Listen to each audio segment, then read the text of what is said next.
से आप सभी को प्रणाम। मेरा नाम बीना। मेरा नाम सीना। आज हम आप लोगों को सोहर सुनाने जा रहे हैं। पूरा वॉच करिएगा, सब्सक्राइब करिएगा, लाइक करिएगा, शेयर करिएगा। धन्यवाद।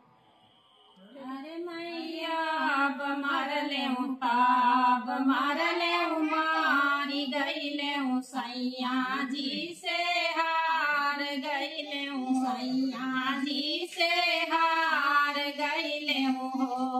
अरे मैया पाने से कैले जिया राजा लाते का प्रिया अरे मैया पाने से कैले जिया राजा लाते का प्रिया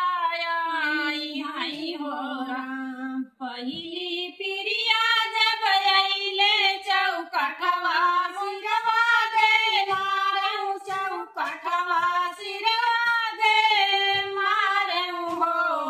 अरे मैया पाने से कैले जिया राजा लाते का प्रिया हो राम। दूसरी प्रिया जब अइले गोड़ करिया सिरवा दे मारू गोड़ करिया सिरवा दे मारू हो।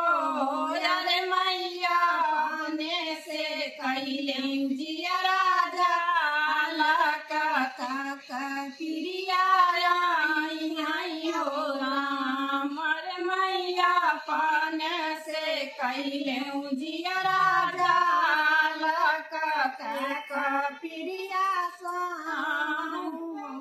हो। तभी हाना